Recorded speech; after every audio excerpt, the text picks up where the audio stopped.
When you pay $150 to walk through the gate of a major amusement park, almost none of that money is going toward the thing you think you're buying. The roller coaster is only a small part of the actual business. Behind that one ride sits a web of licensing deals, royalty payments, sponsorship contracts, land agreements, ride manufacturers, and billion-dollar bets on exactly what people will pay to experience for 3 minutes at a time.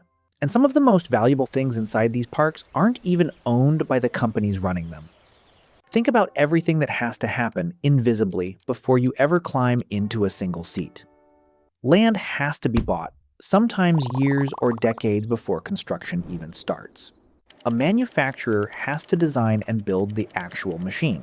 A studio somewhere has to agree to let its characters be used, for a price, under terms that can change.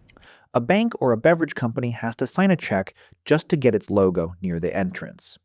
And someone, somewhere, has to be willing to bet that none of it falls apart, that the story stays popular, that the license doesn't expire, that public opinion doesn't turn before all of that money gets paid back. None of that is visible from the front of the line. All of it is sitting quietly underneath the ride the entire time. Start with the part of the business that looks the most obvious and turns out to be the strangest, the ride itself. A steel roller coaster is, at its core, a manufactured product built to order by a small handful of specialized engineering firms and sold to whichever park is willing to pay for it. A single major coaster typically costs somewhere between $1 million and $25 million, depending on height, speed, and complexity, though the newest, tallest rides have pushed well past that range in recent years. One Swiss manufacturer in particular has built dozens of the most famous coasters in North America, standing in Six Flags parks, Cedar Fair parks, and plenty of others, all engineered using the same underlying design principles regardless of which park signs the check.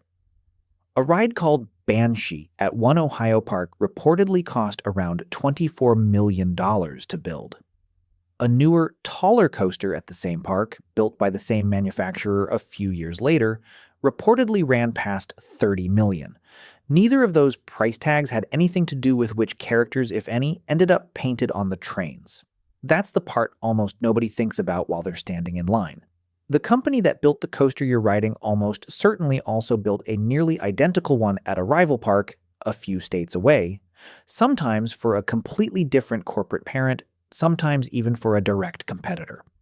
Two coasters, same manufacturer, same hardware, same fundamental engineering, can end up wrapped in two completely different stories. One themed around a licensed superhero worth millions in annual royalties, the other running under a generic name the park invented for free. The manufacturer does not care whose story gets told at the front of the line. It sells the machine either way, at a price that has almost nothing to do with which character's face ends up on the safety bar. The ride is a commodity. Everything wrapped around it is where the real differentiation and the real money actually lives. Before any of that steel gets bolted to the ground, though, somebody has to buy the land underneath it, and that part of the business runs on a scale most visitors never stop to consider. Building an entirely new theme park from scratch is one of the largest capital bets a media company can make. Closer in size to building a small city than opening a retail store. When Universal opened a new park called Epic Universe in Orlando, the project reportedly cost somewhere between $6 and $7 billion, spread across a 750-acre site, the single largest investment its parent company had ever made in the state. That kind of spending doesn't just buy rides, it buys roads, water and power infrastructure, hotels, parking structures large enough to hold tens of thousands of cars, and years of construction before a single ticket gets sold to recover any of it. Disney's response to that kind of competition wasn't subtle either. The company announced a 10-year plan to spend roughly $60 billion across its parks and resorts, new lands, new rides, new cruise ships, essentially daring rivals to try to outinvest it over the following decade. These aren't marketing budgets. They're infrastructure bets on the scale of building a small city, made years before a single ticket gets sold, on the assumption that people will keep showing up long enough to pay all of it back, quarter after quarter, for decades. A single bad recession, a single years-long dip in tourism can leave a company holding billions of dollars in land and steel that generates a fraction of the revenue it was underwritten to produce. Once the land is bought and the rides are built, the business shifts into an entirely different mode, one built around squeezing revenue out of every single hour a guest spends inside the gate. Ticket prices at most major parks aren't fixed anymore. They move by date, with the busiest days on the calendar priced noticeably higher than a quiet Tuesday in February, the same underlying logic an airline uses to price a seat. A family that doesn't check the calendar can end up paying dramatically more for the exact same park, the exact same rides, simply because they didn't realize the price was floating beneath them the whole time. Multi-day tickets add another layer on top of that, with the price per day quietly dropping the longer the trip gets, nudging families toward booking more time than they might have originally planned, not because the extra day suddenly got cheap, but because the alternative starts to look expensive by comparison. None of this pricing strategy requires a single new ride or a single new licensed character. It's pure arithmetic, applied to a calendar, extracting a little more from the exact same physical product depending purely on when someone chooses to show up. Once you're actually inside, the pricing keeps working on you, just more quietly. Food and drinks inside a major park routinely cost several dollars more than the same items sold just outside the gates in an environment where no competing vendor is standing 50 feet away undercutting the price. A bottle of water that might cost $1 at a nearby convenience store can run 3 or 4 times that once you're inside, on a hot day, with a child who isn't interested in waiting until you leave to drink something. Merchandise runs on a similar principle, often leaning on manufactured scarcity, limited edition pins, park-exclusive plush toys, items marketed as available this week only, turning an ordinary souvenir purchase into a small, urgent decision made in seconds, inside a store built specifically to create that feeling. Some parks have also started monetizing something that used to be entirely free: the wait itself. Paid line-skipping systems, sold under different names at different chains, let guests pay extra, often a per-person, per-day fee that climbs on the busiest dates, to bypass a portion of the standby line. None of this requires deception. It just requires a captive audience, a controlled environment, and a few hours where leaving to find a better price costs more in time than it would ever save in money. There's a layer sitting underneath all of that spending that almost never gets talked about at all. The brands quietly paying the park itself for the right to be near you while you spend. Universal, for years, has run official sponsorship agreements with major consumer brands, arrangements disclosed in the company's own regulatory filings. The Coca-Cola Company has held the designation of official soft drink, fruit juice, and sports drink of Universal's Florida parks, paying annual sponsorship fees and funding joint marketing campaigns in exchange for exclusive shelf space across the entire resort, meaning a competing beverage brand simply isn't allowed to sell a single can inside the gates. JP Morgan Chase has sponsored specific attractions directly, paying annual fees tied to named rides while also running ATM machines throughout the parks and co-branding a credit card with the resort, splitting revenue from every card a guest signs up for at the gate.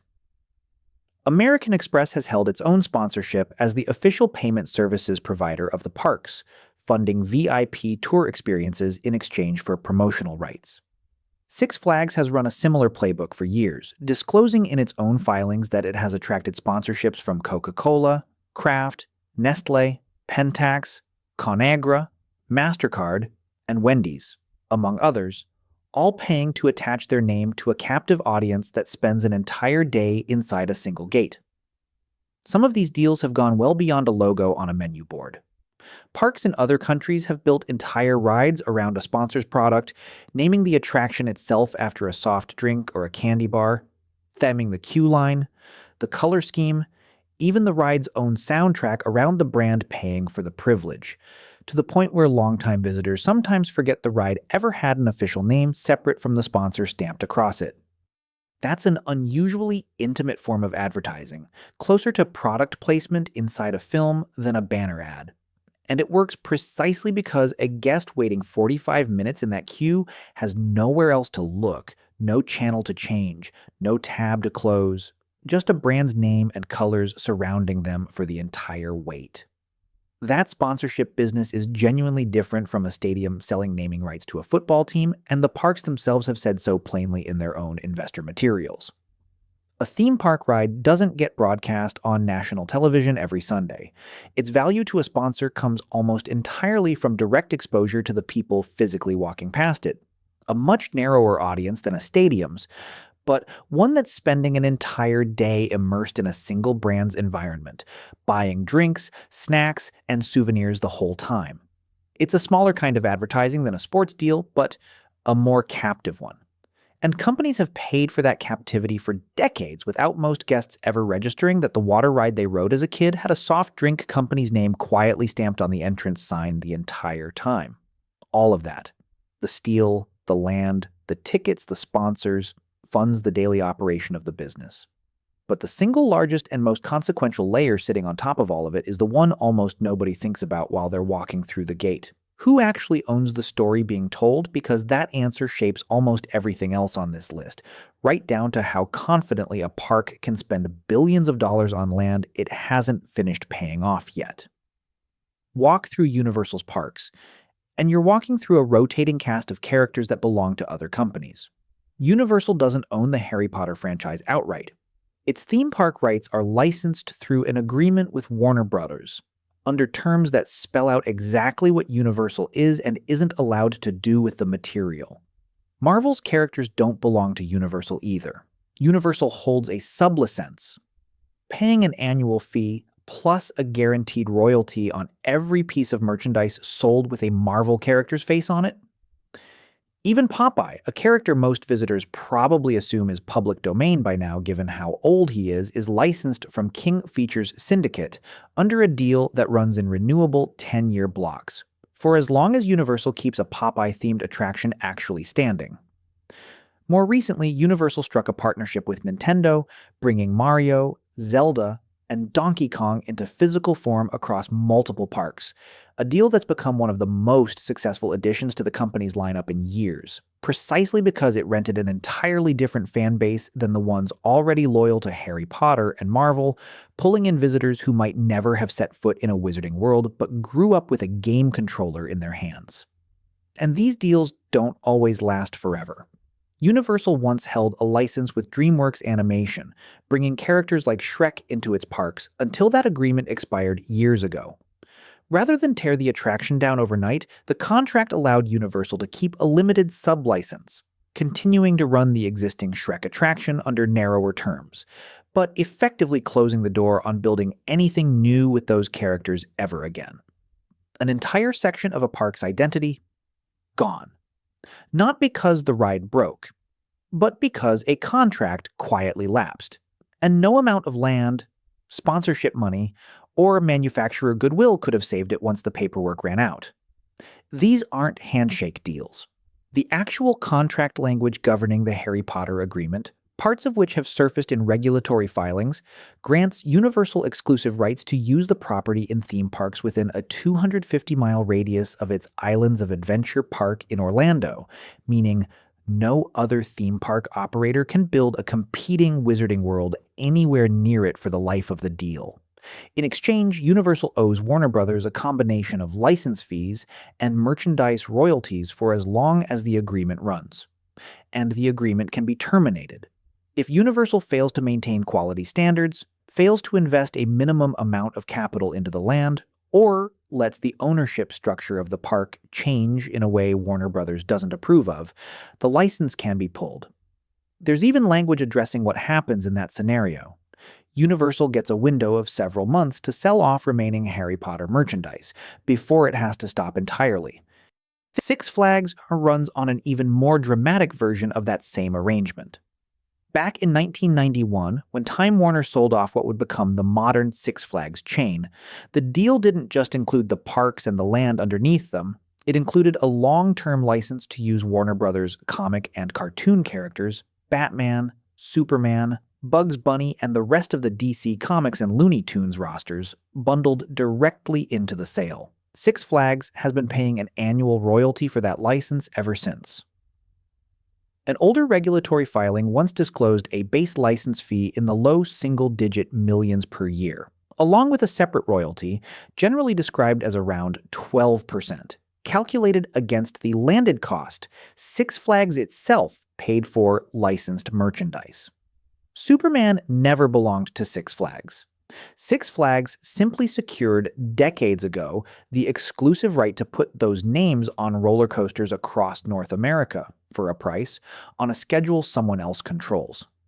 That exclusivity has held so long that most fans assume it's permanent. It isn't.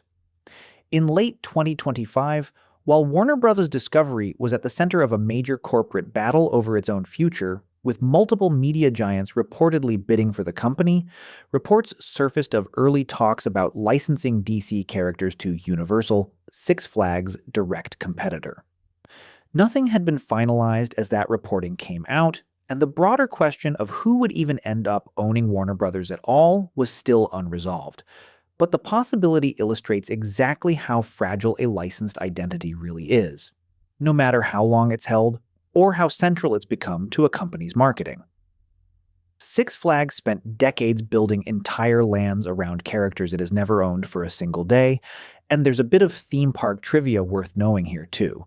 Universal's Islands of Adventure was originally conceived around DC and Looney Tunes characters, with concept art for a Superman ride and a Batman and Penguin dueling coaster, before that deal fell apart, and Universal pivoted to Marvel instead, sending DC to Six Flags. Superhero fans have spent 30 years associating one company with Marvel and a different company with DC based entirely on which negotiation happened to fall through first in a room none of us were ever in, over terms none of us will ever read in full. Compare all of that to the one major player in this industry that doesn't rent its core identity from anyone: Disney. Mickey Mouse, the Marvel roster, the Star Wars galaxy, Pixar's full catalog. The same company running the parks owns all of it outright. Disney doesn't have to negotiate with an outside IP owner for the core rights to build its Star Wars or Marvel attractions, doesn't face an expiration date on those deals, and doesn't have a rival park circling a license hoping it lapses. When Disney bought Marvel for roughly $4 billion in 2009 and Lucasfilm for a similar figure a few years later, it wasn't just buying movie studios. It was permanently removing, for those two franchises at least, the risk that Universal and Six Flags both live with every year. Every dollar Disney spends building a new Star Wars ride goes straight into an asset it will never have to renegotiate, never have to renew, and never have to watch walk out the door because a rival's board decided to sell. It's worth being honest, though, that almost no other company in this industry could have afforded that path. Disney didn't find a clever loophole. It outspent every other bidder on the planet for the properties it wanted, twice at a price nobody else could match. Universal and Six Flags aren't renting their identities because they lack imagination. They're renting because owning outright was simply never on the table at the price Disney was willing to pay. And building an entire land around a rented character remains, for almost every other company in this business, the only realistic way to compete with a rival that already owns its own mythology outright. Owning the story outright, though, doesn't fully insulate a company from risk either, and there's no better proof of that than SeaWorld. In the summer of 2014, SeaWorld's stock fell roughly a third in a single trading session. Not because a ride broke or a park closed. What had changed was the story being told about the company after a documentary called Blackfish argued that its treatment of captive orcas was cruel and dangerous, both to the animals and to the trainers working with them. SeaWorld owned its identity outright, with no landlord to renegotiate with and no license to lose. It still collapsed because the story turned toxic almost overnight. Corporate sponsors, including major airlines, pulled back their partnerships. Attendance fell across the company's parks, and revenue and profit both dropped sharply over the following 2 years, with the damage still visible in the company's numbers as late as 2016. SeaWorld eventually announced it would phase out its orca breeding program, and theatrical whale shows entirely, restructuring the exact identity the company had spent decades building. There was no contract clause anywhere that could have protected against that, no expiration date to point to, no landlord to blame. The story simply stopped being one enough people were willing to believe. Put all 6 of these layers next to each other: the steel, the land, the tickets, the sponsors, the licenses, and the risk sitting underneath even total ownership, and the real shape of this industry comes into focus. The ride was never really the product. It's the commodity everything else gets built on top of. Some of that everything is owned outright, like Disney's characters, at a price only a handful of companies on Earth could have paid. Some of it is rented on a clock someone else controls, like Universal's Wizards or Six Flags Superheroes, a bet that the royalty payments are worth the risk of eventually losing the material. Some of it is simply the price of being physically near a captive audience for a day, the way Coca-Cola or JP Morgan Chase have paid for decades without most guests ever noticing the logo on the wall. And some of it, as SeaWorld learned, can turn against a company for free, with no contract to blame and no landlord to point to. None of these layers exist in isolation either, which is easy to forget once you've picked apart each one on its own. The land only gets bought because the company believes a story, owned or rented, will be popular enough to fill it. The sponsors only sign on because the licensed characters already guarantee a crowd. The ride manufacturer only gets its multi-million-dollar order because the land, the story, and the marketing all lined up first. Pull any single layer out of that stack, and the rest of it gets shakier, which is exactly why a single documentary, a single expiring contract, or a single corporate sale can ripple through a business that, from the front of the line, looked like nothing more than a very tall, very expensive metal track. The next time you walk through a themed gate, whether it's a wizarding castle, a superhero coaster, or a logo stamped quietly on a drink stand, ask yourself a question almost nobody thinks to ask while they're standing in line. How many separate businesses did it actually take to build the 3 minutes you're about to spend on that ride? The answer is almost never one. If this changed the way you'll look at your next trip to a theme park, that's exactly what this channel is built for. Hit like if you want more of these hidden business breakdowns, drop a comment with the industry you want pulled apart next, and subscribe if you'd rather not miss it. And if you know someone who's already planning a trip to one of these parks this year, send them this video before they buy the tickets.